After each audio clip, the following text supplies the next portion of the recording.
My brother's in the 5th grade, just for relevance. So when my dad scheduled a day for a uniform and pads fitting, all types of people, kids and parents, came out to the community center. I arrived about an hour into the whole event to make appearances and talk to kids, former college player.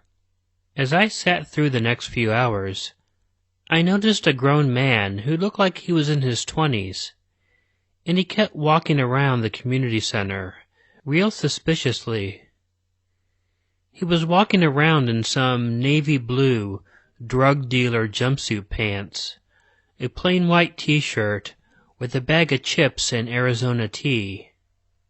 He acted like if he was special ed, and the parents and people around him thought nothing of it. I always read L&M, so I was cautious of people that stuck out. And boy, was my gut right about this one. The man kept walking around, asking kids where their parents were, and the faces of the kids were so truth-telling because they looked very uncomfortable when this man kept following them around and trying to touch them. He approached my brother, and that's when I intervened and approached him.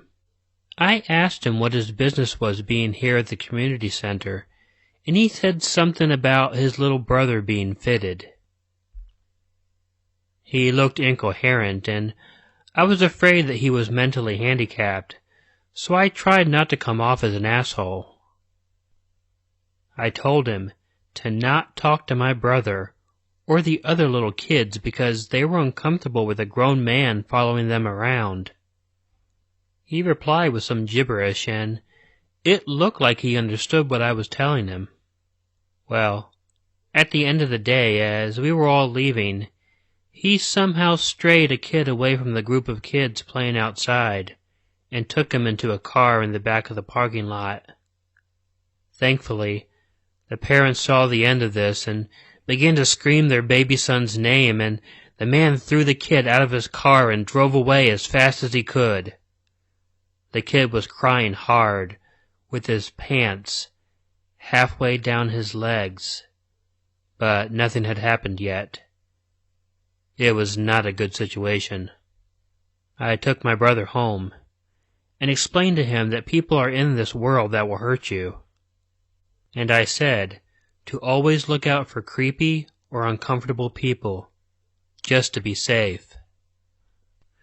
Thank goodness for somebody paying attention to their kids, and thanks to L&M for giving me a perspective on certain suspicious behavior that some may not pay attention to. I hope this man gets what he has coming to him. 32. For a bit of background, I'm a black female living in Texas. This happened about 4 years ago when I got my first apartment. It was in, for lack of a better term, the hood. Robberies and murders happened a lot in the area. I was 23 at the time and worked at a call center. My best friend was going through a rough patch, so I told him he could come crash at my house, as long as he's respectful. I had the 12 to 9 shift, so by the time I got home, I would just crash out. So this occurred around the month of February. I had started talking to this guy. I'll call him Silver. He would come over from time to time and spend the night. So anyways, my best friend, not having a job at the moment, started talking on gay sites and bringing guys to my house for hookups. This annoyed me, but I let it fly. I mean, we all have to get some, I suppose. One night, me and Silver were sleeping. This was around 12:30 at night, when knocking came on the door. I stumbled out of bed, half asleep, and I cracked the door to see a black guy, about 5'6", skinny, shifty, staring blankly at me. "Can I help you?" I say. "Say, is D here?" the man said. I look at him for a moment, trying to think who the hell D was, before I realized that this was the name that my best friend must have given him. I shook my head and said, "No, I think he's at his family's house, sorry." He looked at me for a moment and said, "Princess, what's up with you?" I was caught off guard for a moment, then responded, "Oh no, I have a boyfriend. He's in the other room right now. You have a good night."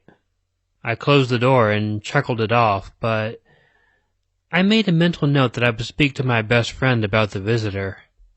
The next day, I had to address the situation with my best friend.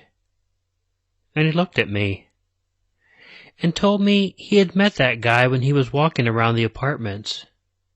He had seen the guy and they had some small conversation, and the guy wanted him to go into a vacant apartment so they could hang out. But my best friend declined.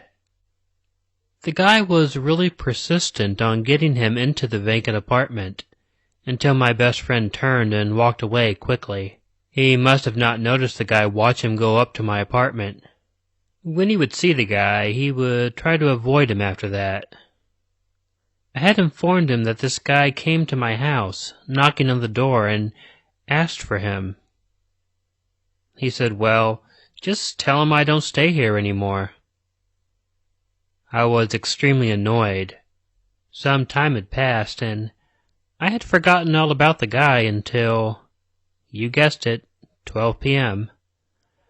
The guy comes knocking on my door again, asking for D. I had informed the guy that D no longer lived here, but once again, he just stared at me and then said, "So what's up with you?" I had to remind him that I was involved yet again, and then I wasn't interested.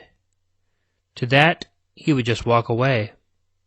A few days later, a Friday night, I had just gotten dropped off from a coworker, said my goodbyes, and I got into the house, played some music, and was about to start cooking when there came a knock at the door. I thought it might have been Silver, but he hadn't called to say he was coming over. I made my way to the door and opened it. It was the guy. I rolled my eyes and said, "Yes?" Once again, his blank face just looked at me, and he asked, "Was D here?" I told him no. He doesn't live here anymore, and could you please not come to my house asking for him? He then once again said, "So what's up with you?" I said, "Nothing." "There will never be nothing up. You have a good night, sir." He tried to say something else when I closed the door in his face. I began to walk off, and then I heard a tap on my window. He appeared out of the window through the blinds, and he was just looking at me. And I looked at him like, okay. He just shut down with his hand, and I looked down to see that his small penis was exposed. I laughed. I couldn't believe this was actually happening to me. I mean, you hear about creepy people flashers and all doing things like this, but I never thought this would happen to me. I said, "If you don't get your little dick ass away from my apartment, I will put you on blast for being a DL dude." He quickly stuffed his penis back in his shorts and began to walk down the stairs, cussing and talking loudly. I stepped out onto my porch and began to promptly argue with the guy, telling him to get his down-low ass away from my apartment. Seeing that there were a few people outside getting into their cars who stopped a little, he felt a tad embarrassed, and so he said, "Oh yeah? I'm gonna come back and shoot your shit up." I said, "Oh, fuck yourself." I know this is crazy, and I know I shouldn't have provoked him, but I was feeling very pissed off and annoyed. As the guy rounded the corner, I got back in the house and called my best friend. Now, I know I should have called the police, but at the time my best friend was the only thought in my head. as he answered, "I told him to get his ass over here now. This dude is threatening me, and you need to handle this. Let him know that you are not interested in talking to him." My best friend was running from his mom's house, which is a couple apartments away across the street. I was so pissed off with this situation. It's still occurring time after time. I had told him to get rid of the guy. I explained the situation of what was happening, and I told him he said he was going to come back and shoot this shit up. Then I hear footsteps running up my stairs. We both look towards the door, too nervous to open it. Then we heard jiggling of the door handle and beating on the door. My best friend started hyperventilating and said, "What the fuck?" I tell him to call the police. And then the pounding of the door gets louder. So we ran to the kitchen. While she spoke with the dispatcher, as they talked, I noticed that the sounds got quieter. So I walked towards the door. Then I heard a loud bang and the window shake. My best friend hit the floor and screamed to the dispatcher, "Oh my God, I think he shot a gun." I closed my eyes and thought, I'm expecting to be shot dead. But I wasn't. I peeked out of the window to see him standing a few steps down the stairs. He had thrown an actual brick that hit square dead in the middle of the 4 window panes, but it didn't shatter. He turned and ran. Some time later, the police arrived. We filled them in on what had happened, and they treated it as if it was a joke, or some lover spat. I was highly annoyed, so I told them thank you for doing nothing, and I closed my door and tried to calm myself down. I called Silver to come over just in case, if the guy had came back, but I had never seen him since, and glad that we never met again. 33. I've been stalking this Reddit for about 4 to 5 months now, reading the various stories, and one of my friends told me I should post because I've had an eventful life filled with weird, creepy encounters to the point where it no longer bothers me. This specific encounter happened only a few weeks ago, as of writing this on February 22, 2015. First, a bit of information. I'm a 6'2", 250-pound guy. At no point did I really feel threatened, more uncomfortable. A friend and I had made plans to meet at the bus depot in the middle of town, to go to the card shop nearby and then the comic shop, and like normal, I got there about 45 minutes early.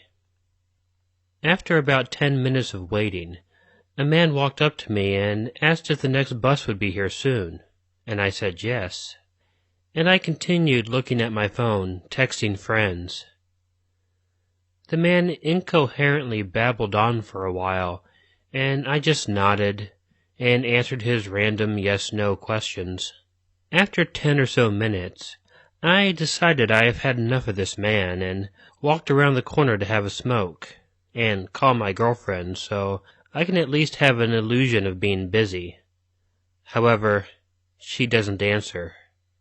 So I call my best friend instead. We talk for about 5 minutes and I get a beep on the other line. It's my girlfriend. So I tell him I'll call him back and answer my girlfriend's call. We talk for about 5 minutes, and the man walks up to me and gets right in front of me. Now I'm standing in a corner with the man standing in front of me getting closer, and he asks me, "What you doing?" I stare back at him blankly and reply, "I'm talking to my girlfriend."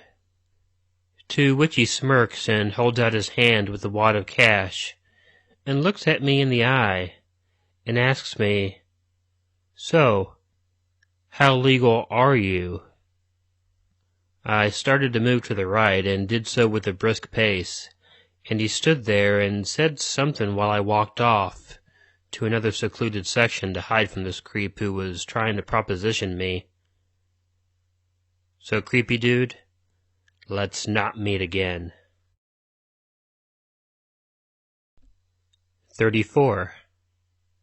So, let me start off by saying I move around a lot in between SoCal and Arizona. At the time of this, December 2015, I was still living in Southern California at my grandma's apartments. I had gotten a seasonal job at Toys R Us to do something with my time and to learn some people skills. I'm a 24-year-old girl and have some pretty extreme social anxiety and find it really hard to talk to people. So, I figured this job would help. Another important thing to mention, my grandmother is on a government program with reduced housing cost and has a 2-bedroom apartment ever since my grandfather passed. But due to the annual check at her complex, she is supposed to be the only inhabitant of her dwelling. So technically, I was not supposed to be living there with her, but she liked the help and company, and I liked being rent-free. Now, since I wasn't supposed to be there, I technically had to sneak around, and most definitely couldn't park on the parking grounds for the complex, as it would draw attention. There was a cemetery across the street from the complex, and then half a mile of houses leading down the streets next to the cemetery, along which most of the visitors for the houses, apartments nearby, including myself, parked. I was getting free rent and staying with my grandma, which was awesome to me, even if it meant I had to usually park half a mile away from the complex. I didn't mind the walk. So, all was well for a few months, from when I got the job in October, minus a scary incident with a stalker at work, but I'll leave that story for another time. But eventually they started putting me on night shifts, which I definitely did not mind since I tend to be a night owl. Also, if you've ever been on a closing shift at any retail store, you'll know you can easily stay an hour or two overtime after the store closes during reshop during the holiday season. It was early December at the time. I ended up getting off work past 2 a.m. Around this hour at this time of year in this part of SoCal, the mist gets unbearably thick, to the point of having to drive 30 miles per hour down the freeway with brights on and still being unable to see a foot or two in front of your car. Tonight was one of those nights. I wasn't too bothered by it at that time, but it does set off my anxiety a little bit, so by the time I got home, and it took me nearly 20 minutes to find a parking space, I was pretty anxious. Of course, with my luck, I parked at the very end of the half-mile stretch. Now, it's kind of a tradition of mine to get out of the car, close the door, and linger near my car for a minute while I audibly stretch a bit and sometimes complain, "Fuck, today sucked," etc. It's just a little habit thing I do, and tonight was no different. I immediately after tucked my purse under my arm, turned on my phone flashlight, and stuck it in front of my face to see where I was going because the fog was so thick I couldn't see a foot in front of my face. I had walked in this weather many times before, so I knew my way home. A straight shot walk for half a mile, and a sharp turn left at the end of the cemetery, then crossing the street and into the gated complex. So I was on my merry way, until I heard it. A loud, almost obnoxious cough, and footsteps. My alert mode set in, and I instantly started walking faster and trying to be quieter about my movements. Call me paranoid, but I've had a fair number of let's not meet moments, and I certainly wasn't keen about meeting the stranger walking behind me. Especially given the fact that I can't see a foot in front of my face, even with streetlights and my phone flashlight. This continues for a few minutes, with an occasional cough behind me. And then I hear a whistle, the kind cat callers do, which bewilders me because 1, you can't see shit. 2, since you can't see shit in this weather, I assume the person is purposely intimidating me, at which point I give up on walking and break into a run. The steps behind me break into a full-blown run, and I hear panting. Clearly the dude isn't in the best shape. Neither am I, but the run didn't win me as bad. By now, I'm speed-walking next to the cemetery, and for some godforsaken reason, my panicked mind tells me it would be better to duck into the cemetery and hide instead of walk the straight shot home. Had there been no fog, I would have a very clear view of my grandma's apartment from the area in the cemetery where I stood. I quickly hid by crouching behind the entrance post to the cemetery gates, and I knew I fucked up, because his footsteps stopped too, and I could tell he knew I was hiding because of my lack of audible footsteps. I crouched there for what seemed like 10 minutes, too scared to turn on my phone for fear of him being close enough to see the light and find me, and too scared to make a run for it, for fear that he was intently listening out for me. I had figured out he was standing probably 5 to 10 feet from where I was at the entrance driveway to the cemetery, right before the gates, which was confirmed when after minutes I heard his voice say, "I know you're there, sweetheart." I heard the distinct sound of a lighter being struck, and then smelled cigarette smoke.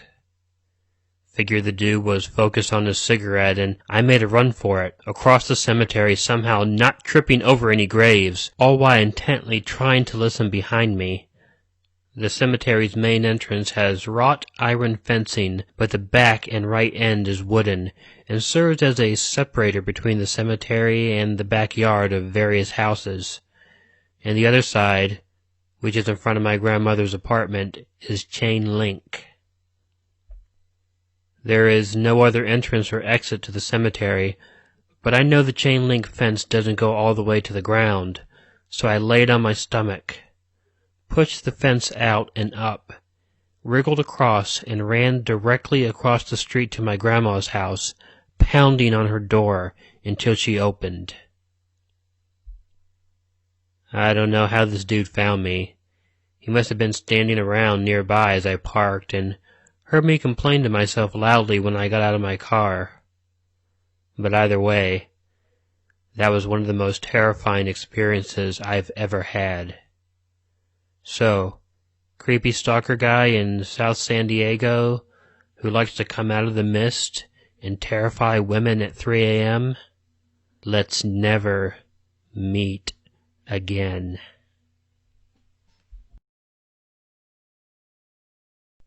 "35. This happened when I was about 5. My mother and I had been watching television, and it was about 11 on a Friday. My mother politely asked me to go to bed, and as I was crossing through the kitchen to go to my room, I heard something smack lightly against the glass. I stopped and listened. Again, there was a smack against the glass. This time a bit harder. Again it happened, so I looked out the window to see a man standing outside the window tossing rocks up. I called for my mom, and she came to look and said, "Great, it's John. What the fuck does he want? It's 11, it better be important." Quick bit of backstory. John was a guy who was obsessed with my mom. Up until this point, he had always been more just wanting to ask my mom on dates and calling all the time. He never really came around. I only remember meeting him one other time when I was about 4. Back to the story. So my mom goes downstairs to talk to him, and he walks in and comes upstairs and is telling my mom how much he loves her and how much he wants to be with her. My mom shooed me off to bed and they started to fight. About what, I'm not sure, but at one point after my mom asking him to leave or she would call the police, he called her a bitch at the top of his lungs. This is my favorite part of the story. My mom immediately reacted and threw a fork at his head and caught his right eyebrow. He then started to bleed profusely, and she just called 911. I have no idea if he tried to strike her or anything. I just remember seeing all the blood on the floor and asking what happened. He got hauled off to jail and had a peace bond put on him. Peace bond is the Canadian version of a restraining order. Sorry this story wasn't about me, it was more about my mom, but it always tickled me and it could have gone so much worse than it did. 36. Hello everyone. I hope you enjoy my weird, creepy experience I had a few years ago. It was winter 2012 and I was 18, 19 at the time. I was working in a petrol station in an average-sized town in England. It was an okay job, good money for somebody who was at college at the time. It was just a shame it was a weekend job. So while my friends were getting drunk and having fun, I was in a petrol station, serving taxi drivers and the occasional drunk. Anyway, back to the story. It started off like any other night. Serve people, clean up, do stock, the average night shift work. Since it was winter, the night was really dark, and you could only see faint outlines of people walking back and forth, even with the street lights. The place where I worked was situated across the road from a pub and had an alley running beside it that led to a housing estate. Around 3 to 4 a.m., as I finished cleaning a set of shelves, I noticed a figure standing in the alley, just out of the light, but just enough to hide his face. But you could make out his clothing. I initially brushed it off as somebody waiting for a taxi, and it seemed harmless enough. I sat down in my chair behind the counter and looked at my phone and played some games for a bit. When I looked up, it was 5 a.m., and he was still there, waiting, watching me. To make my situation worse, after 5 there is hardly any traffic or passers-by. I had that guttural feeling that he had some harmful intent. I was safe, however, as I was locked in till morning. I stared back in a trance, trying to keep an eye on whatever he would do next. After a while, I needed to use the toilet, so I went and came back thinking he might have walked off. But he didn't. He was still there. I then decided to not do my last job until my coworker came in to start their shift, as my last job was to take out the fire extinguishers and sand buckets. It got to about 6 a.m. The figure faded back into the alley, and I didn't see him for the rest of my shift. When my coworker arrived, it was still dark, and I usually walked the 10 minutes back home. But I got a taxi home after that shift. I felt that guy could be anywhere, still watching me. I told my coworkers and family members about my experience, and they said they personally haven't experienced anything like it, and wouldn't like to either. I was very nervous when doing my shifts from then on, feeling like as soon as I let my guard down, he would strike. But thankfully, nothing else happened after that. I quit the following summer to go to university. Safe to say, I don't want to meet the person in the shadows from that night. 37. This happened a few years ago. I was about 16 years old, and my best friend Doug was over like normal. and we usually hung out on weekends until the wee hours of the morning, usually until about 3 to 5 a.m. So we're doing what we normally did. That night we were just playing some music and talking. And out of nowhere, I hear what sounds like someone jostling one of my doors. I stop the music and listen intently. Now, someone breaking in wasn't new to me, as my house had always been targeted for break-ins, and I've been home for one of them. So I quietly tell him to go check the front. I'll grab the back. So I quietly pop my back door open. I see nothing, and peek my head around the side of the door to my driveway, and see nothing. Doug, however, he goes to the open door, and the handle spins in his hand as soon as he grabbed it. He gripped the handle, and found a man standing against the door trying to open it. The man looked up, panicked, and took off of the porch and into the dark alley beside my house.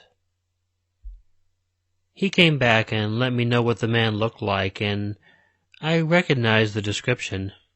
It was a man I'd seen recently for the last week, sitting in the alley beside my house with a backpack, feeding and petting the neighborhood strays.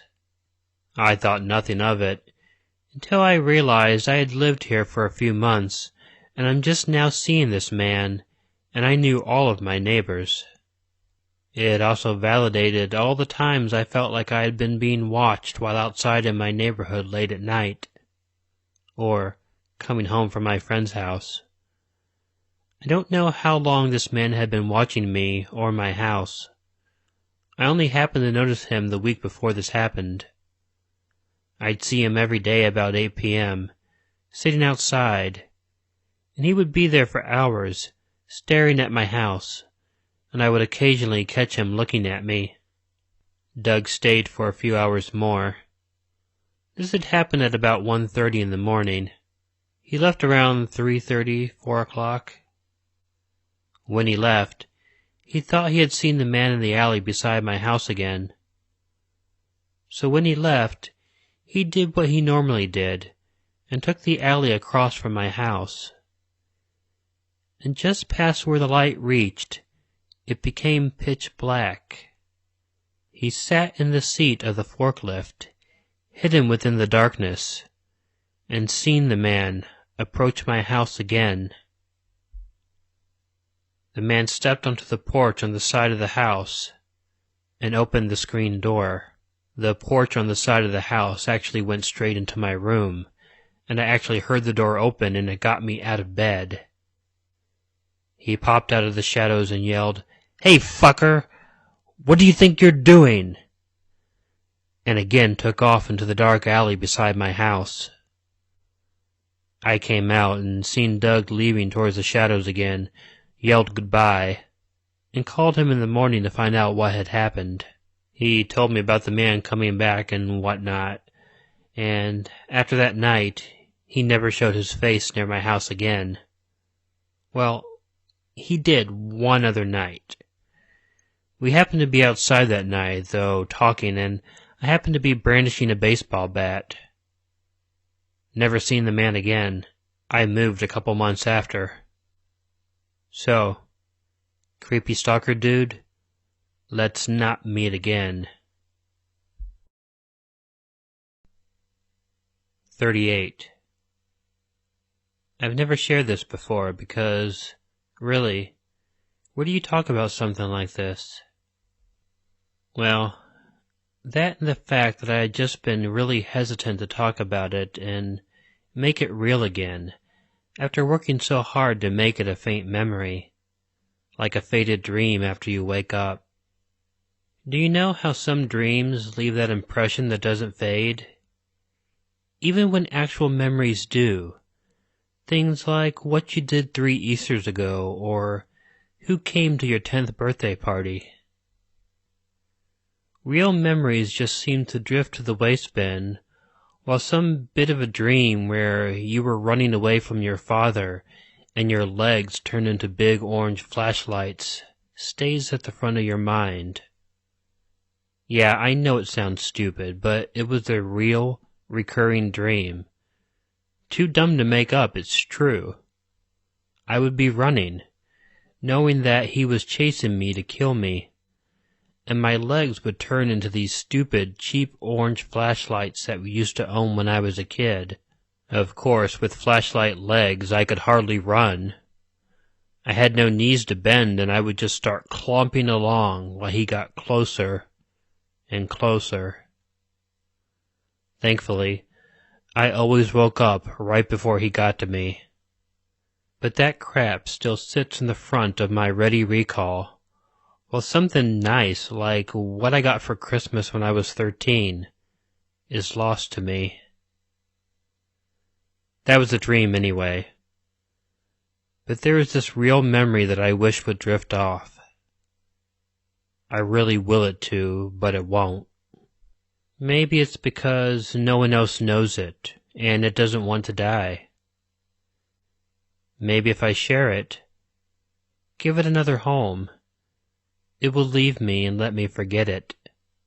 I know that it's not very kind of me, passing along something terrible like that. But I figure no one is forcing you to read this, whoever you are, and maybe you can take it and forget it like I cannot. Anyway, I think that I'm stalling. I cannot believe how my heartbeat and pulse are rising just as I start thinking about writing this. Okay, here I go. I was 19 years old. 19 years and 8 months, actually. I remember because I was born at the end of March, and this was Thanksgiving. I'd already had an early dinner with my family. My grandmother had passed away just a couple months earlier, so this was not a very festive time. We pretty much ate in silence and then just went our separate ways. I decided to go for a drive. I knew where there was a pond back behind the development.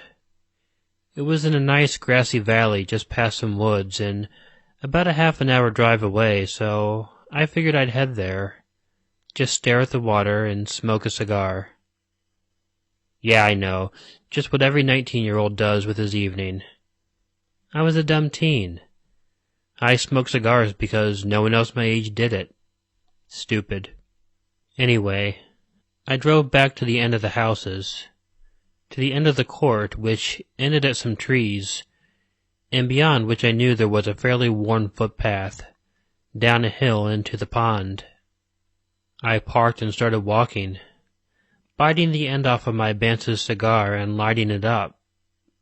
I knew that once I was on the trail, I was pretty much out of earshot of the houses, but I was still doing my best to be fairly quiet, watching my step, and gently moving overhanging branches out of my way as I walked. I think the fact that I was being so quiet was the only reason that I even heard her clear her throat. Just ahead I heard the grumbled sound as I'd reached the end of the path, and I just thought, oh crap, someone else is actually here. I had wanted some time alone, in the quiet, to just sit and think, and I'd thought that this place would be perfect. I'd been here before in the daytime to fish, and even then I rarely saw anyone else. Thanksgiving night seemed even less likely a time to expect company. It was a pretty dark night. The sky was clear, but the moon was almost completely black. My eyes were adjusted to the gloom well enough to see where I was going, but to stare too far ahead, I really couldn't make out much detail. I certainly did not see anyone else down by the pond. I was sure that I was as dark to them as they were to me, so I assumed that they must have seen the glowing tip of my cigar, because I then heard a voice from somewhere ahead ask, "Hey, do you have a light?" To my surprise, it was a female voice. Maybe it's sexist, but I wondered that a woman would go out in the dark to an isolated pond alone. This might not be the city, but it just sounded dangerous. Then again, I never felt any danger. Hearing her voice, which sounded normal enough, I was no more than mildly startled to be addressed. "I'm sure. Sorry, where are you?" I still could not see anyone, but I was looking in the direction from which I thought I'd heard her speak. She laughed a little. "I'm right here." "Can't you see us?" "Us," I thought to myself, and then asked out loud. "Well, yeah, silly. Us. And just one of you." I started to sweat a little then. When she said it, her voice didn't turn evil or anything, like you might imagine in a horror movie. She didn't speak "you" in a deep, dark voice. She spoke it just as normally, as pleasantly, as she had everything else. And then I felt dumb. Of course a girl didn't come out here alone. She and some of her girlfriends did. That made more sense. They were probably just all hanging out. Still, probably not a good idea for them to talk to me. What if I were some psycho? "Sorry, I can't see you. Where are you?" I asked again. But she didn't answer. Hello?" I asked out loud, still not really freaked out, but a little spooked. "Here," a voice whispered into my left ear. "And here," another whispered into my right. I swept my head from side to side, but saw nothing. I felt someone blow into my ear, and I turned and grabbed in the dark. I caught her arm just at the elbow, and she shrieked. Not in fear, but as if playing a game. You got me! He got me! He got me!" That's when the laughter started all around me. What the hell?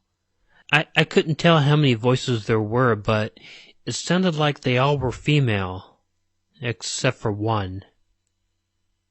"Tag, you're it," he said just above a whisper, his voice coming from the path right behind me. He did not sound like he was playing a game, though. My heart went into instant overdrive. I let go of whatever girl I had just got and ran for the pond, hoping that maybe if I got away from the path and into the open, I might be better able to see them. After all, they seemed able to see me clearly enough, cigar or not. But that doesn't help, I thought to myself, and dropped the stupid thing. As I ran, I could feel hands from the dark, slapping at my sides, not really trying to grab me, just teasing. I could make out their gray shapes, their smiles brighter in the dark, and I could hear them laugh and giggle and taunt. "Run, run, you're it." I remember thinking that it couldn't be real. This was the stuff of a really poorly made horror movies. People did not do things like this. Knowing that it had to be a stupid prank that was probably being filmed in night vision and would end up with me being the chicken crap loser on the funny YouTube video, I stopped running and turned around. "All right then. If I'm it, then I chase you." I tried to sound brave as I said it, but I still could not see anyone very well at all, even though I could now see their basic outlines. There were at least 8 of them. And here I come.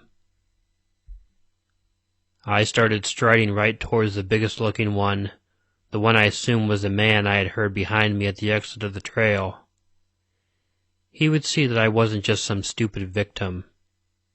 I was angry. I walked right up and swung, He did not even try to move, and I felt my fist connect with his nose. "Screw you!" I shouted, and walked for the path to leave. I saw two very tall silhouettes there at the mouth of the path, and behind me I heard the male voice say, "Tag. I'm it." I just lost it. I ran at the two tall shapes and watched them shift to stand shoulder to shoulder, but I just put down my head and charged. It felt like I'd run into a wall when I hit them, and then I felt their fists as they pounded the back of my head and my neck. I curled up on the ground and just yelled, "Why are you doing this?" Cliched, I know, but trust me, if you are ever in a situation like this, I bet you'll ask the same thing. It all made no sense. There was no reason. If you're gonna die, you at least want to know why. At some point they stopped, with a final kick to my stomach. They hadn't beaten me too badly because I was still conscious, but gasping for breath. Then I felt a kiss on my neck, and a female voice asking, "What are you thankful for?" "What?" I asked. This was just wrong. "You heard me. What are you thankful for? It is Thanksgiving. Won't you tell us? Or should we start first?" She laughed then, and I heard them all start taking turns, saying all of the things for which they were thankful. "Rope," one girl shouted. "Duct tape," said another. "Sticks and stones," said one of the males. "Thin skin," said one. "And sad eyes," said another. "Dark moons," another male voice.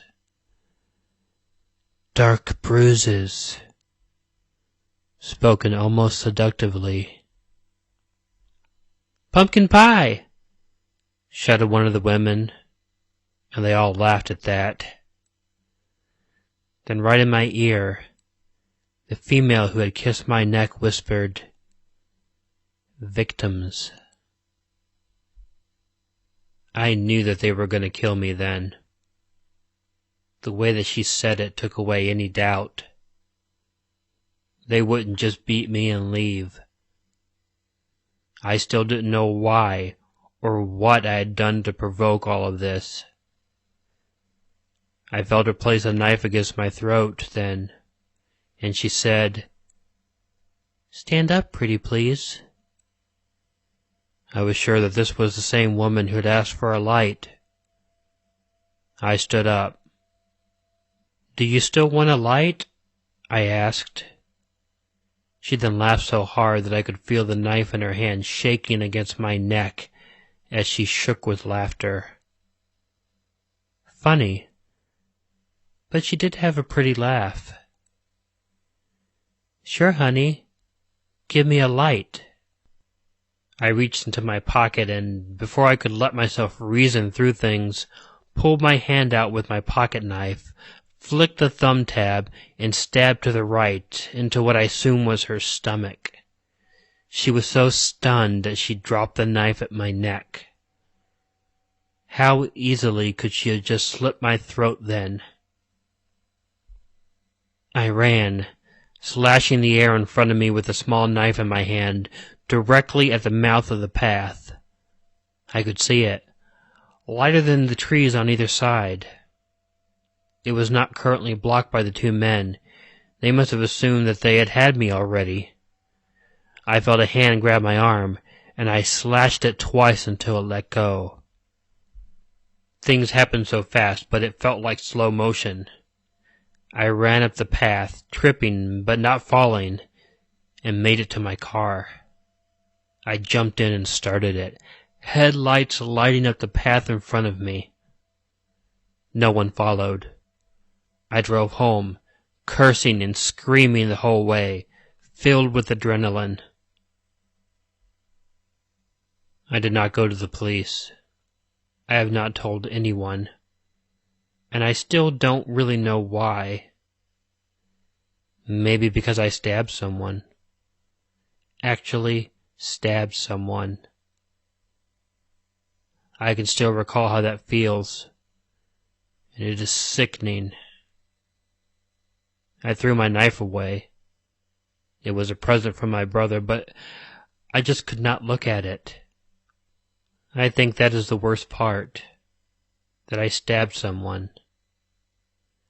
That is the part that I just can't get out of my mind. There was a feel and a sound to it. I just can't describe it. It was horrible. Like a fool, I did go back to the pond the next day. During the day, of course. I don't know what I expected to see, but there was nothing. No one else was there. No pentagram burned in the grass or abandoned abduction kit. No pools of blood that I could see. Anyway, that was the last time that I went to the pond. I hope that after sharing this, I can just let this become a forgotten memory. I'm so sorry. 39. This might be a long post. I know we're not supposed to moan about story length, but just a heads up. I've told the story many times before, and as a result have seen it condensed over many tellings.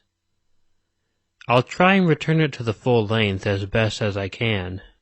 Another forward is that this is still going on. It's just that many choices have been made since that have resulted in a much calmer atmosphere. She's still the crazy, delusional woman she always was, though. I just have more distance from her. So, the scene is the summer of 2010. I had just finished primary school. For you non-Brits, it's the place you leave when you're 10 before high school. And was ready to start the summer. Summers when you're 10 years old or younger are typical. Maybe a holiday. We weren't and still aren't the most well-off family there is, so holidays were something to look forward to and enjoy as much as possible. Some sleepovers. Maybe a theme park visit. Apart from that, just waking up whenever, watching TV, anything. I remember being the inquisitive kid I was, and I loved imagining. And being imaginative means you're sometimes a little nosy. I distinctly remember walking into my dad's studio, he's a musician in a rock band, and seeing a ring on the table, and not thinking anything of it. I mentioned it to a friend who was a little more concerned, saying my parents might split up. I was a little more on edge after that conversation, but the summer went ahead as normal. I remember finding a book in the kitchen titled, Ways to Save Your Marriage, or something like that. Again, I just thought my parents were working something out. My mom was in the conservatory, and I went over to talk to her. I remember the conversation like it was yesterday. Me.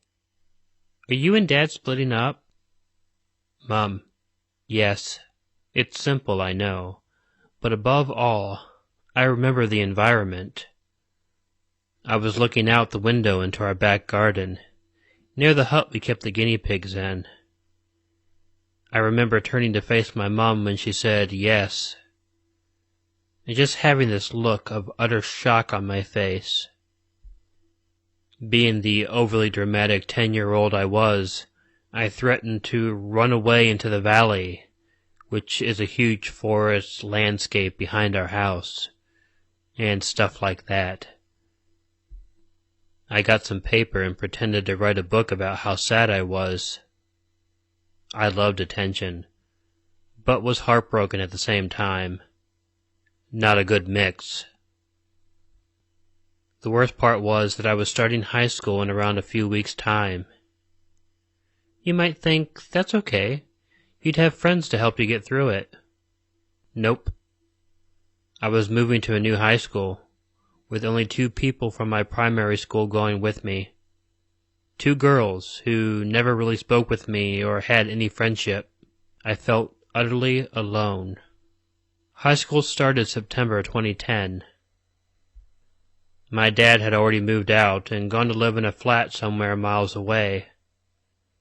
I can't remember exactly where it was. I remember crying all the time and having my mum comfort me. I wasn't, and still am not, one of the tough lads who plays footy and drinks, etc., etc. I'm a musician and a programmer, and as a result got a lot of shit over the years for expressing myself in music, a couple YouTube channels I had, and overall being a little reclusive. So this didn't help me with the situation at home. Whenever possible, I went over to see my dad. He had bought himself a flat. You walked into this small hallway, and his was on the left. There was another to the right, then a staircase that went upstairs to a few more places. I think it was around Saltaire, as I remember going for walks around there somewhere around 2010-ish time. The apartment was nice on the first glance. A fire, large window to look out onto the road, TV, which my dad hooked his computer up to, then an upstairs with a bathroom and a bedroom, king-size bed or something similar. It wasn't until I went to stay over a few times that the main issue kicked in. It was freezing. We dragged a heater next to us to play a board game once and still shivered constantly. Sleeping was better, but still freezing cold. Above all was a constant feeling of something being off. You could never settle properly because you felt so uncomfortable. One day, the roof in the next apartment burst open, and the people inside had moved out a few days earlier or something. My dad wanted to leave after that. When he did move out, he learned that he was either the only person living there in the entire building, or there was another person who was hardly ever there. We also had to venture down into the basement once because the power cut out and the landlord couldn't come over, so he told my dad to do it. It was almost pitch black and led to the realization that there was a back door which was kept shut with a little chair leaned against it. Anyone could have given the door a little nudge and they would have been straight in. So my dad moved out. It turned out he'd been seeing someone else for months. Her name is Sue. So, Sue seems nice at first. My dad, quite suddenly, moves in with her. And then all the shit starts. I remember getting an email telling me that I had to come and see her, or something to that extent. Basically, I didn't want to see her, but the condition set forward was that I had to see her in order to see my dad. This left me distraught, but I eventually gave in. They pulled up one night, with my stepbrother in the back seat, Matt. Matt was around 9 years old or something like that. He was the nicest kid ever, and that just makes looking back on it all the more painful and, above all, angering. Turns out Matt never saw his dad. Sue barred him from seeing him, and so he instantly took a liking to my dad, and eventually called him Dad too.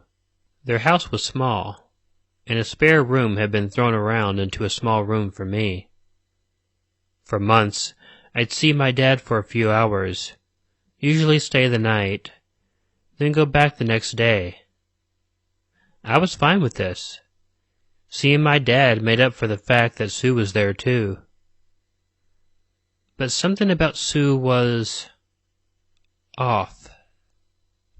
The same feeling from the flat Dad had.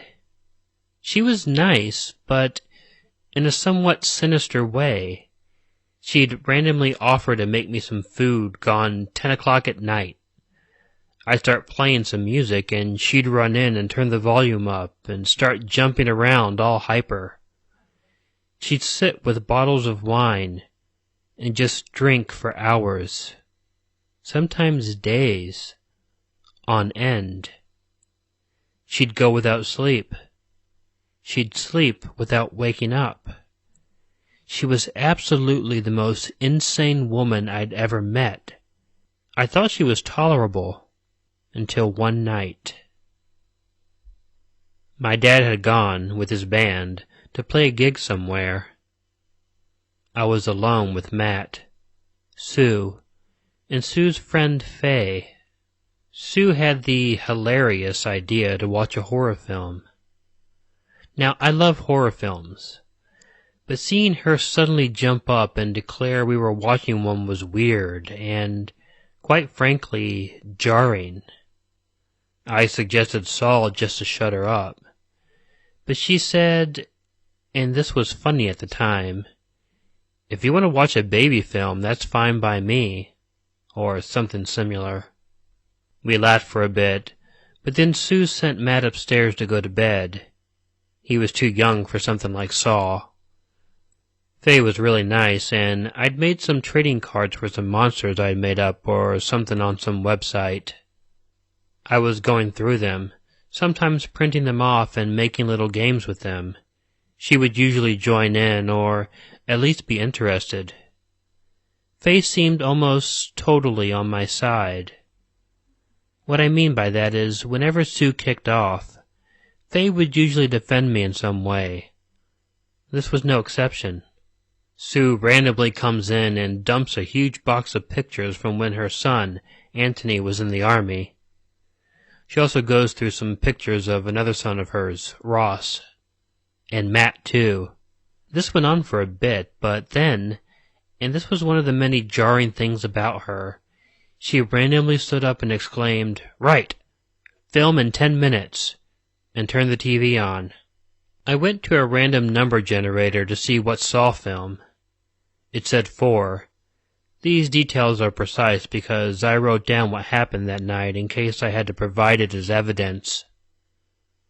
One time at Dad's old flat, we watched the first Paranormal Activity movie. I was a bit spooked by some bits. I was 10 years old when we watched it. She suddenly brought that up, saying now we couldn't watch Saw. I protested. She got angry. She suddenly said that all her children have tried it out on her, and I was getting upset. She'd obviously been drinking or was just off on some weird mood swing because she pointed to the door and told me to go to bed. I made out that the evening was becoming unfair. Then she said, "I'm telling you as your stepmother to go to bed." I was crying by this point, but Faye came with me. Sue comes barreling up the stairs with her phone in her hand. She tells me it's Dad and he wants to speak with me. Faye protested, saying I didn't want to talk, but she pushed past her and shoved the phone in my face. I pushed it away. She said, "Stop hitting me." At this point you might see what kind of person she is. A disgusting, compulsive liar. So I take the phone. Dad said, over the phone, to go and apologize right then and there. I would take myself downstairs and say I was sorry. So I did. Dad said I should say I'm sorry, so I'm sorry. Or something like that. Well, she didn't like that. I apologized to Faye on the way past. She said I shouldn't be sorry. Sue was being unfair. Sue comes running up the stairs again, and Dad, over the phone again, says I shouldn't have said Dad said I should, or something similar. Dad would be home soon, so I was a bit scared. I said something stupid like, "I'm scared of being hurt," and she went downstairs. A little while later, Sue was heard pacing up and down the downstairs corridor. "Idiot!" What happened? Did she break something? Is she shouting to the TV? No. You fucking arsehole! You piece of shit! You better pray your father still fucking loves you! I heard Sue and Faye arguing too. Sue shouted again. Anyone who puts Dad down is out. They are out. Never set foot in this house again, you fucking idiot. You piece of shit. Dad walks through the door. Sue must have said something like, "You're a fucking prick of a son," because Dad went ballistic. You, a mother, using language like that to talk about my son?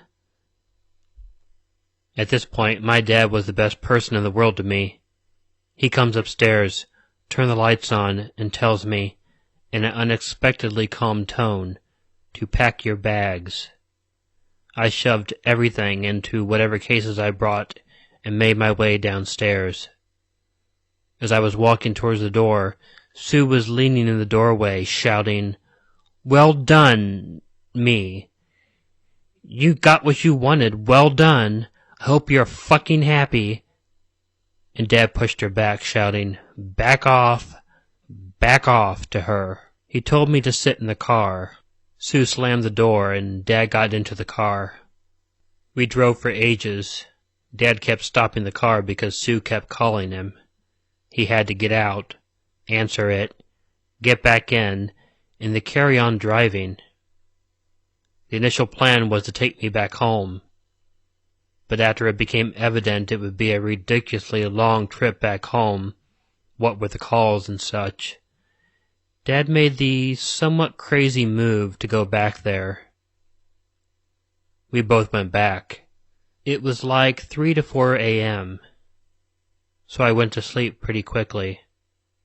I was terrified nonetheless.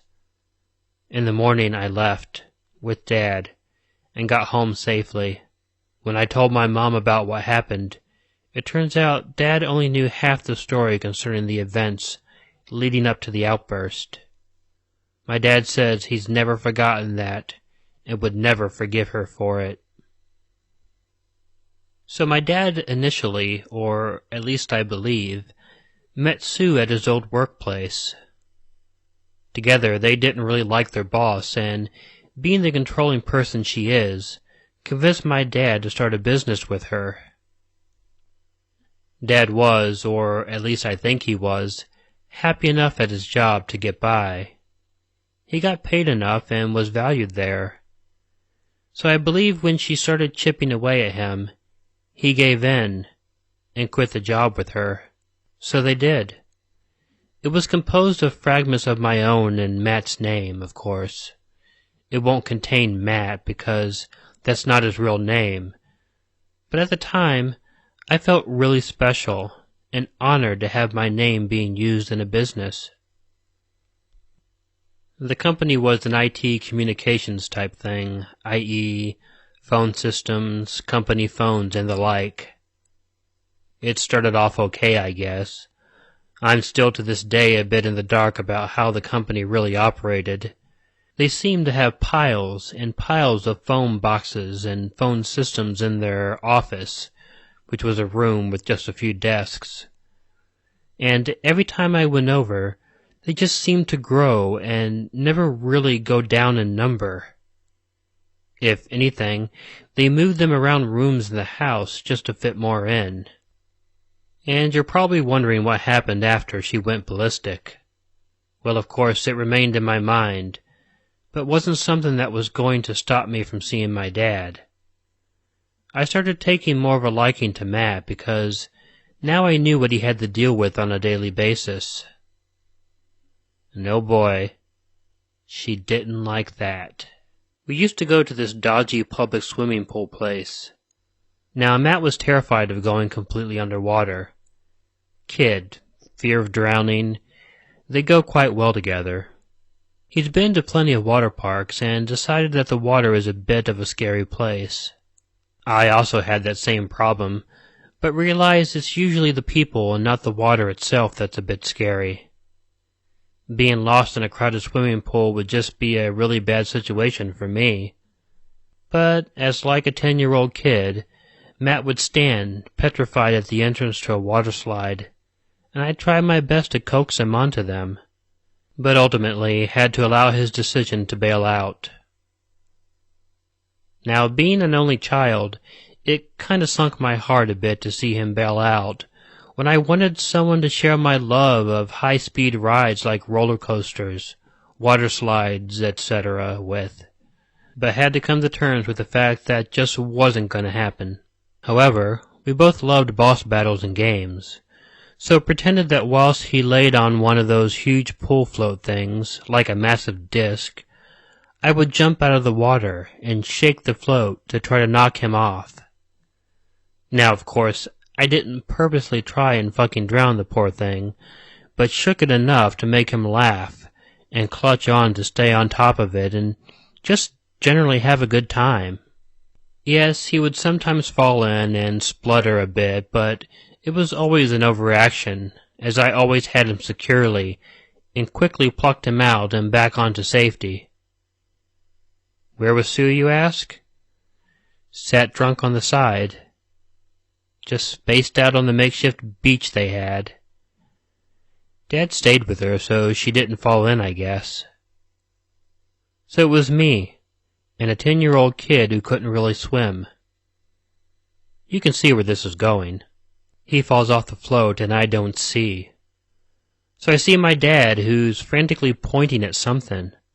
I turn to see Matt flailing about and quickly drag him upwards. Quite a minor event, isn't it? Yes, I wasn't looking for a moment, but for God's sake, trusting a 12-year-old with essentially a 9 to 10-year-old kid's life was pointless and very, very dangerous to say the least. Another anecdote. Dad, Sue, and I went to a park together. We were playing football, and I can't kick as I'm nowhere near the sporty type. Yep, I hit her square between the eyes. She takes it personally. We're in the car. I had a cardboard tube left over from some sweets. She leaned her makeup-laden face between the seats as she wanted a kiss or something equally as disturbing, and I didn't see her. I chucked the tube into the back seat, but instead, it hit her in the face. She took it personally. These anecdotes seem a bit random, don't they? Well, I remember I used to get emails in which I was picked up on having done these things, and I used to get accused of trying to drown her son. Are you kidding me? He fell off the floaty for like 3 seconds, and I picked him up again. There should have been a responsible adult in the water, too. Kicking a football in her face. Yeah, I did. You make it sound like it was intentional, though. Throwing a sweet tube at her face. This one pissed me off nearly as much as the Matt drowning one. She claimed it left a big bruise or something equally as stupid concerning the bruise on her face. Claimed it went all red or something and left a mark. Next time an empty cardboard tube the height of a couple thumbs bops me on the nose, I'll try to give you guys an update before a major emergency rhinoplasty. Spraying hairspray in her eyes. This was like their wild card. They'd draw this one out randomly. I can't remember doing this. I sprayed some spray in Dad's face a while before and can't even remember why. But it wasn't her. And it wasn't relevant. So, about this business they had. The second Dad and Sue quit their jobs, they desperately tried to bring in some cash. Very slowly. And I mean, very slowly, they began to bring in some money. It wasn't really much, forcing my dad to stop paying child benefits. This caused a huge tidal wave at home, basically trying to make out that he was leaving me in the dust for his new family over there. Once money started to come in, I was taken out.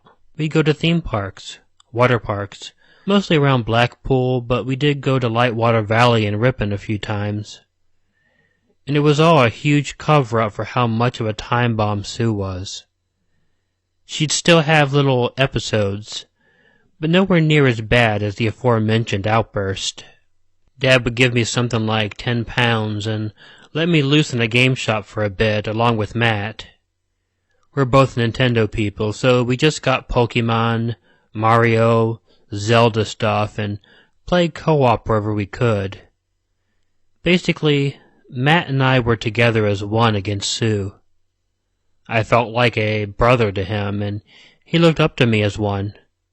It was weird at first, but soon it became nicer because I knew he had been desperate for someone like me to come along, ever since Sue savagely cut off the connection between him and his dad. My dad tells me they're moving house. Only down the road, or something like that. I take it as a fresh start. It's time to just leave the events of that one fateful night in that room and move somewhere else. The first time I went to the new house, it was quite nice. It was a lot roomier. There was a much larger living room. Definitely an upgrade. I assumed they bought the new house with their money and still didn't pay my child support, which, as I said before, continued to ruffle everyone's at-home feathers. It became slightly angering every time I went over, though. My dad had taken up smoking. Again, he had stopped just after I was born. One, to cope with stress, but two, because she was doing it. They'd close the kitchen door and just puff for hours on end.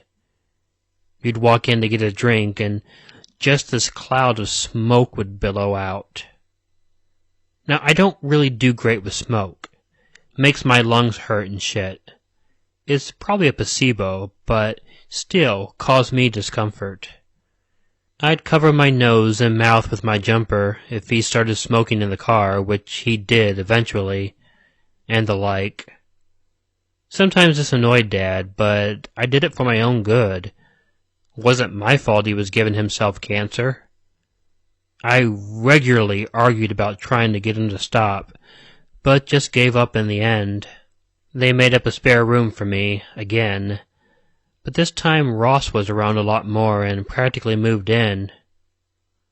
Ross randomly got stabbed one time, and we had to get up in the middle of the night to go and see him in the hospital. Not a very nice area to be in, as you can guess. So Matt was around him a lot more, because they really are brothers.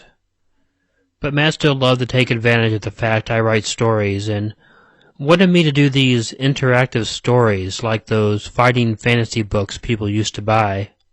You know, the ones that are like, you see a door, go in or keep walking, etc. Because it was all done on the spot, it could change wildly, or I could change the plot completely in one decision. Could have a little inventory of items, and use or keep them. As you can see, he's just a kid. In this environment with a drunken excuse of a mother, she'd randomly tell him to shut the fuck up, and the like, to which he would instantly stop talking and just have this terrified look on his face. Poor kid. And once they all settled in, nice and tight, the drinking started. Again. She would go through phases, as Dad and I called them. Couple days of niceness, then what Dad called the drinking day, and then just marathons of sleepless nights and binge drinking. She would accumulate empty wine bottles at the side of the sofa. I slept on the longer sofa, at like a 90-degree angle to the rest of the room. I'd be trying to get some sleep, and she'd still be watching TV when I got up. Matt and I would play downstairs sometimes. The floor is lava and all that stuff, with cushions, etc. Matt was such an innocent kid. It pained me to see Sue do shit like this. She'd ring into Matt's school and say he was sick. He wasn't. She would proceed to turn him into a butler for a day, bringing her water, food, tablets, etc. Why? Because she was too drunk to get out of bed, that's why. And this kid would just sit watching TV all day, missing his education just to serve his alcoholic mother her water. We went to Wales this one time. Sue quit drinking but still smoked. For the whole week, she was like the calmest person ever. And I can honestly say it was such a great time in my life. I loved it so much. But good things never last. We went on another trip to a hotel somewhere. The plan was to go to this hotel, sleep overnight, go to Lightwater Valley, the theme park, and drop me off back at home. Matt and I got our own room together. Sue and Dad had a room that was like way, way over on the other side of the hotel. The night we got there, we decided to go to this little playground nearby.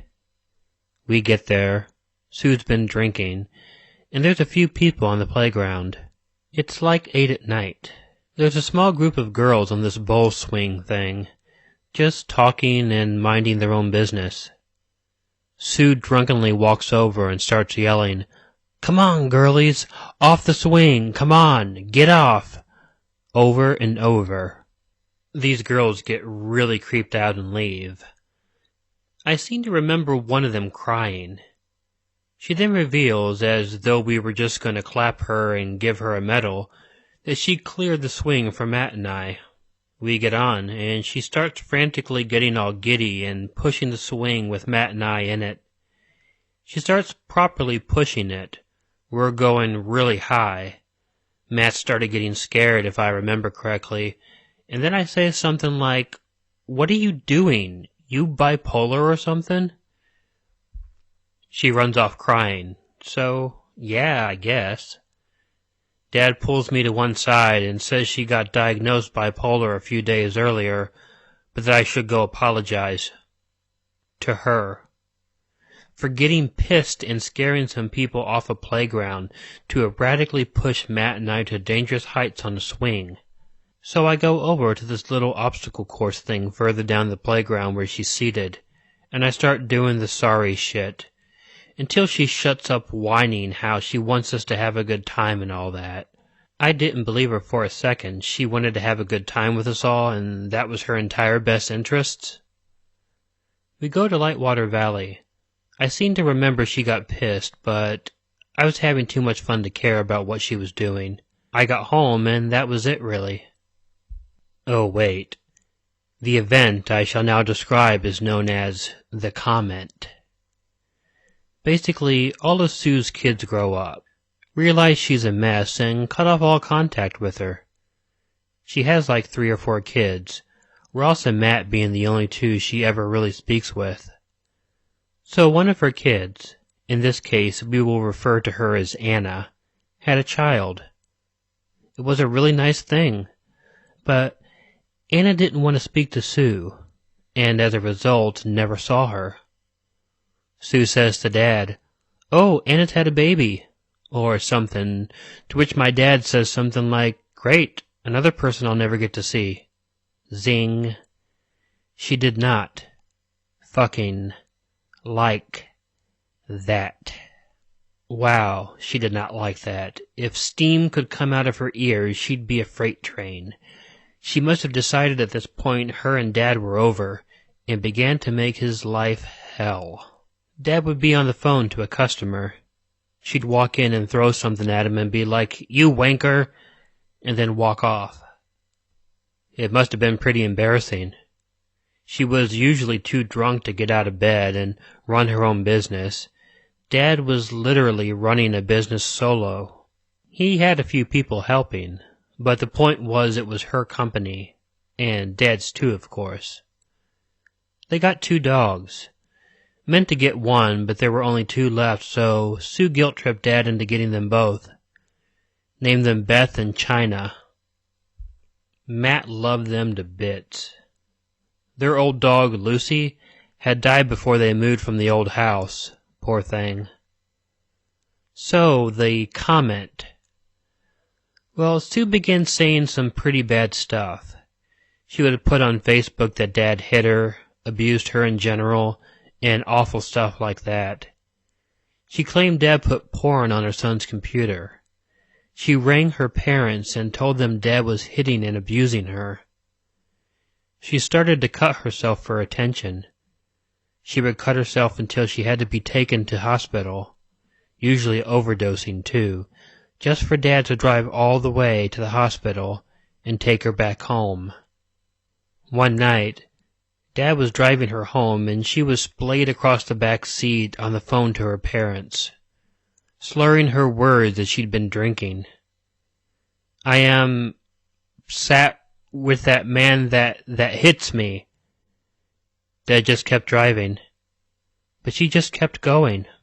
And because he had heard me say this, he will probably beat me when I get home.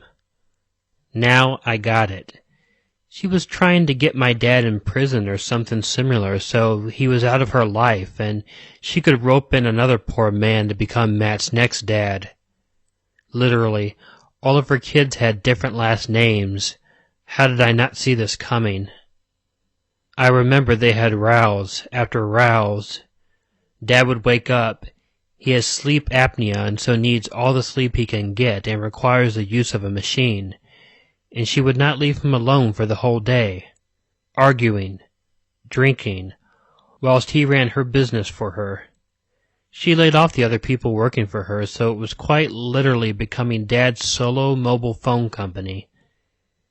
She kept with the whole beating and abusing stuff, accused my dad all over Facebook how he was hitting and punching her, and her black eyes and bruises she suffered under the hand of my dad.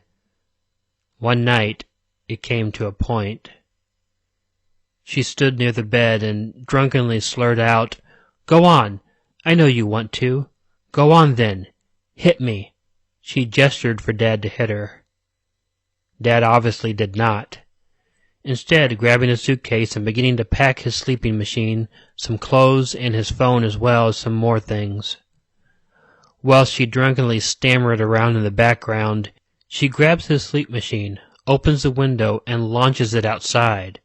This is some really expensive hospital-lent shit here, so this was a really bad move.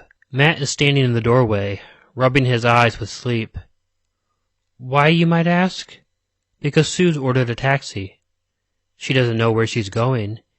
She just ordered one to make a scene. She was now taking her child, on a school night if I remember correctly, shoving him in a taxi with a complete stranger and going God knows where. What a truly terrifying environment. As I said a while ago, I think, my dad is in a rock band. He has been for a while and has a bit of a following around here. Sue used to come to some with him and get completely pissed. This was the straw that broke the camel's back. Sue got her drinks. Dad and his sister and her boyfriend were all present. At this point, Dad had married her, so this was his wife, making a complete arse of herself. She gets pissed. Now, when I say pissed, I don't mean a little tipsy, oops, said something I shouldn't have, oh how drunk I truly am, kind of drunk. I mean pissed. Loaded. To the point where you probably couldn't hold a conversation with her for 5 seconds. She gets all rowdy, but the gig is ending. Dad packs up and decides to go for a takeaway. As they go in, there's a couple having their food. She leans over and in one fell swoop grabs some chips off the woman and eats them. Of course, the natural reaction is one of, "What the hell do you think you're doing?" And then she gets all bitchy about it. Effin' and jeffin' in the middle of this takeaway. Dad honestly thought it would become a punch-out. She starts arguing and shouting to this woman, so the boyfriend gets involved.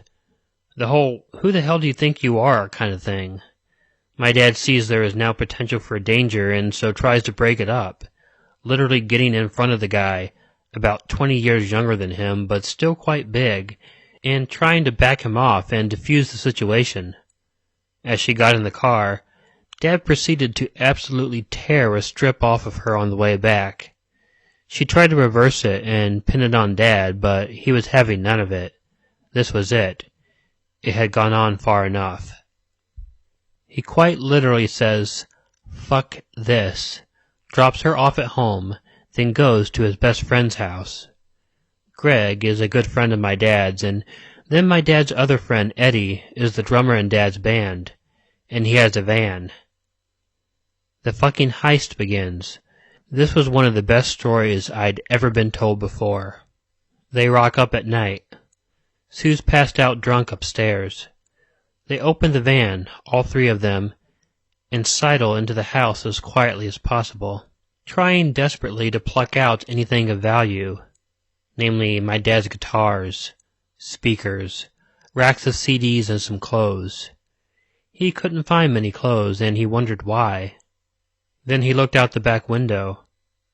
She'd burnt all his clothes. They were all singed and in one smoldering heap in the back garden.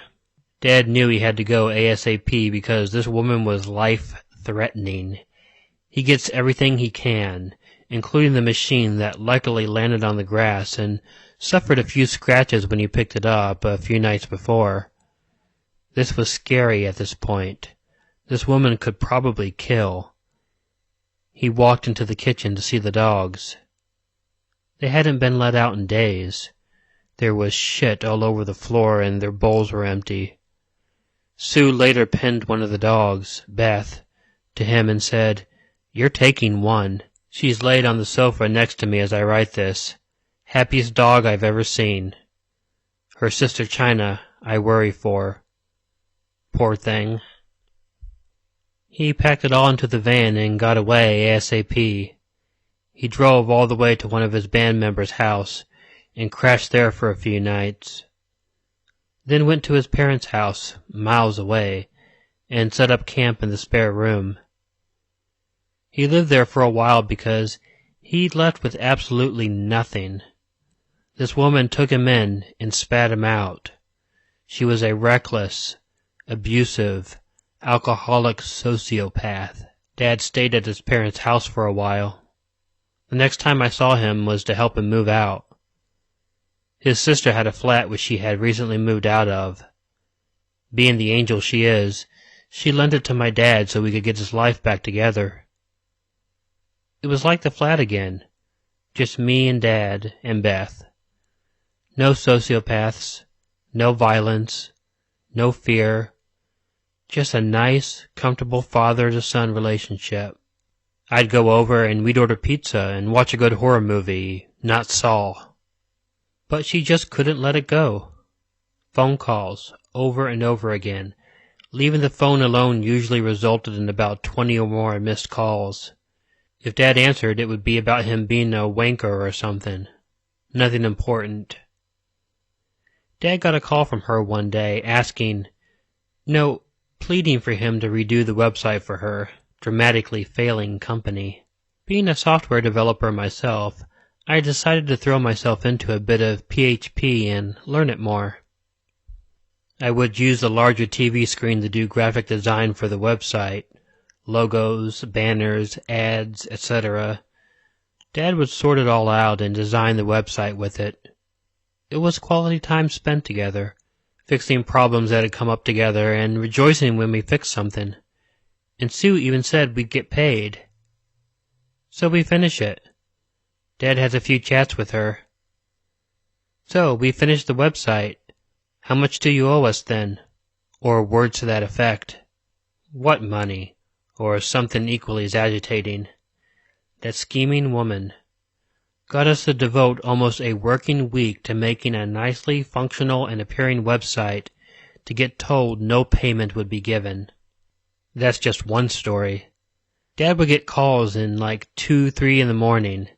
Huge texts about him being a twat and all that. I was there a few times he responded. One time she claimed she'd run out of tablets and ordered Dad, with me being there, to drive all the way to hers to drop some tablets off.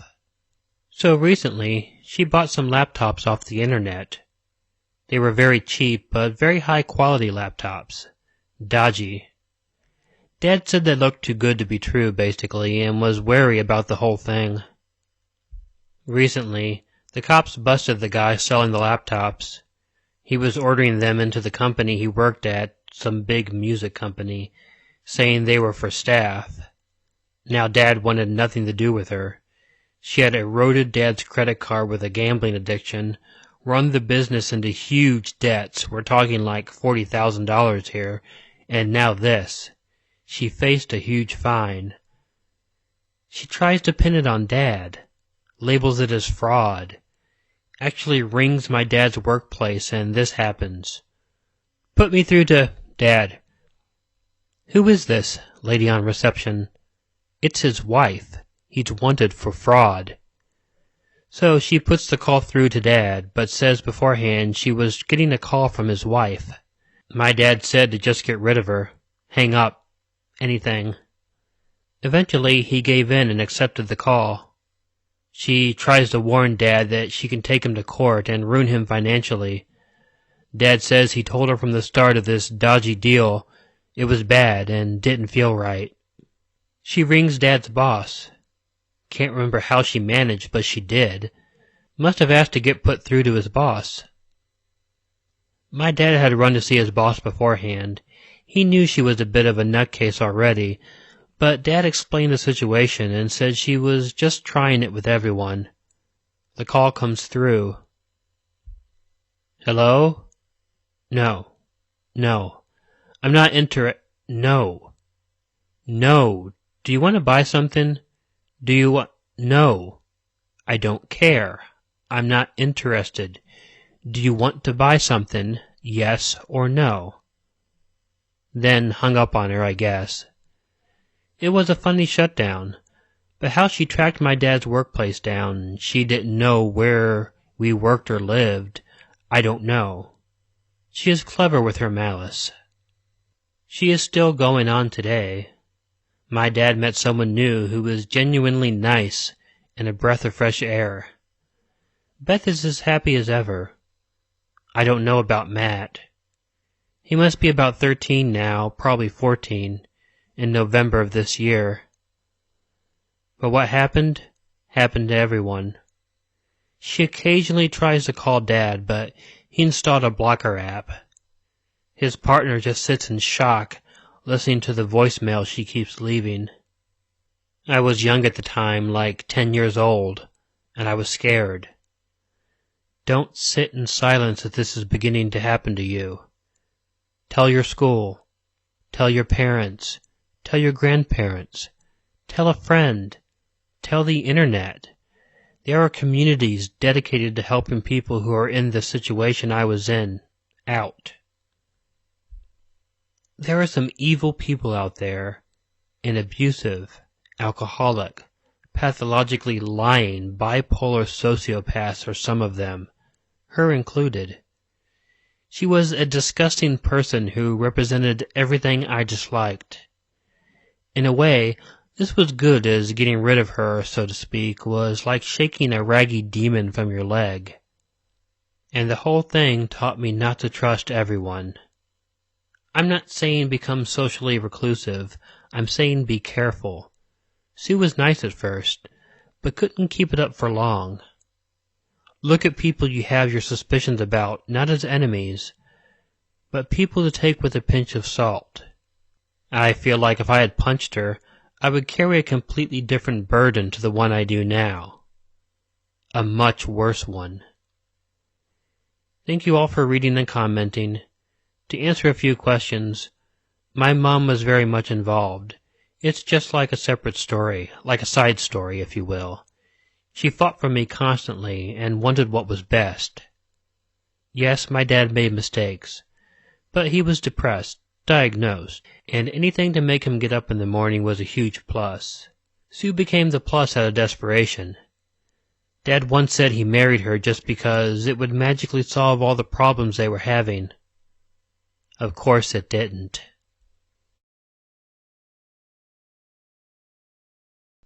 "40. I used to live in a market town in the United Kingdom, and like every town, we had our town mascot.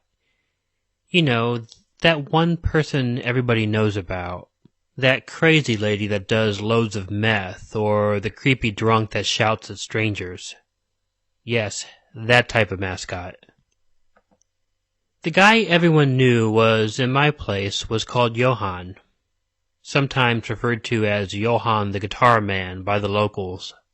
He was an average-sized guy with a dark beard and a happy demeanor, and he was very religious, a born-again Christian.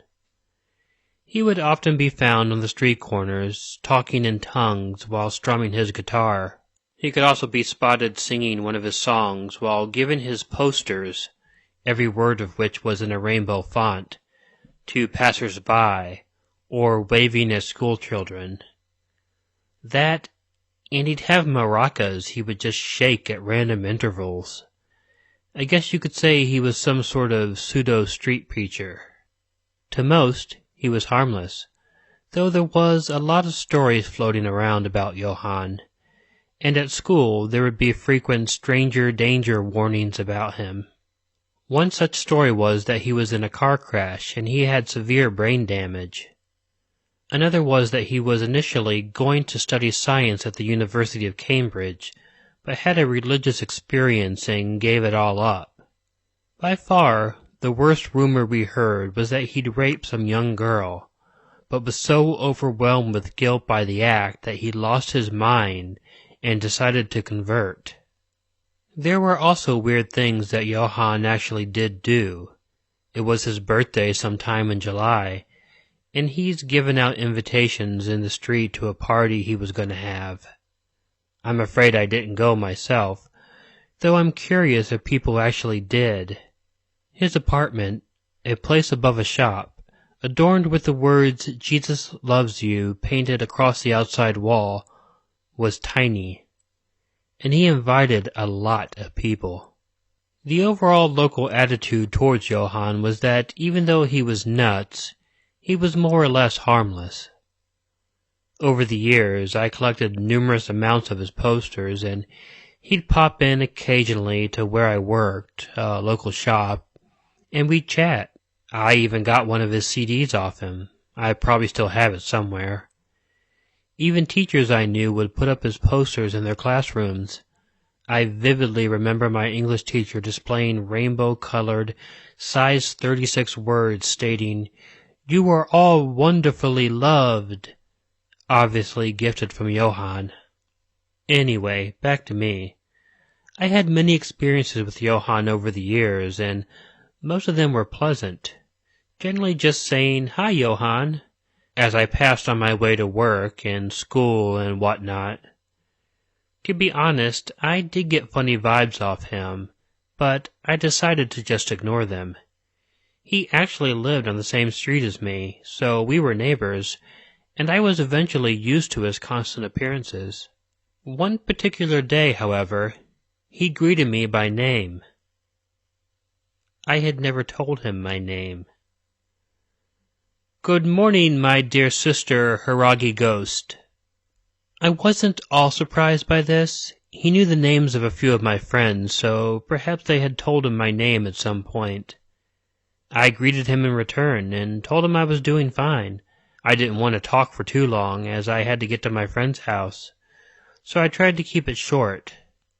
We talked about something menial, probably the weather. I made my excuses to leave, and he ended the conversation with, "May Jesus shower his ever-flowing love on you. Would you like me to bless you today, Sister Hiragi Ghost?" I thought this was sweet, so I hesitantly agreed. And hey, it would be a funny story to tell my friend, right? This probably wouldn't take too long anyway. Johann proceeded to put down his guitar, and roughly grabbed me by the hand, chanting hoarsely in tongues. It hurt. He had scraped my wrist in the process, and it was then I noticed he had grossly long nails. It would be an understatement to say I was a little freaked. The chanting got more intense, and then he suddenly reverted to English. "May the love of heaven flow over Hiragi Ghost, her descendants, and all those that care for her. May she find a loving husband to provide for her. May her demons be driven from her soul. Jesus loves you, Jesus loves you, Jesus loves you.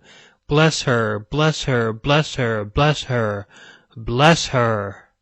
During all the Jesus loves you and bless her parts, he was leaping up and down enthusiastically while still holding my hand tightly, scratching me further.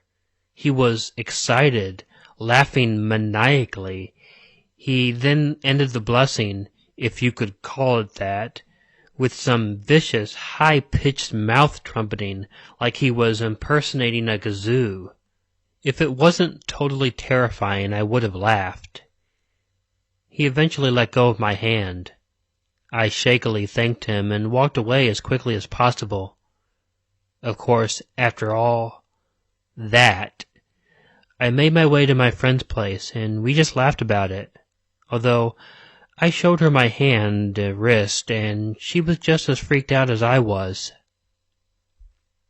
However, I didn't rule it out as intentional harm, and we both forgot about it and did whatever we were going to do that day.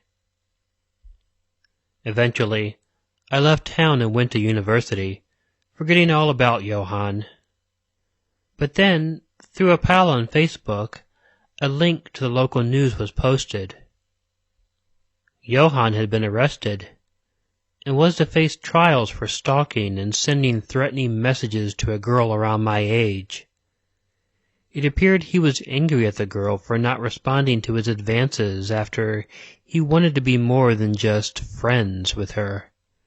And in this town, everyone from around 10 years old and upwards generally had befriended Johann. And the messages became creepily sexual, asking the girl if she wanted a taste of his chocolate cake. He believed the girl was his wife, and believed their love was a sign from God, and they were apparently destined to be together. He eventually ended up threatening to kill the girl, her boyfriend, and their families for crimes of adultery. It turns out he was friends with a lot of local gang members, and he was considering sending them to the homes of the girl and her boyfriend. The chilling words on one of his final letters to her said, "God, unfortunately says that unless you give up your ways, he will have to execute you. You've seen all the thunder and lightning. Take that as a sign. It would take just one lightning bolt to finish you off, my lovely." What makes it even worse is that the girl used to go to my school, and although it wasn't at the same time as me, I used to work at the same place as her. In that regard, I question the motive behind all the friendly chats Johann would have with me, and whether he did mean harm behind all that oddly rough-handed grabbing. For the most part, though, I believe that he was a man that needed help, but he was largely ignored due to being harmless. It's a shame myself and my old hometown, including that poor girl, had to find out the hard way. He eventually got detained under the Mental Health Act, and I have to say that I'm relieved for him. Johann, as nice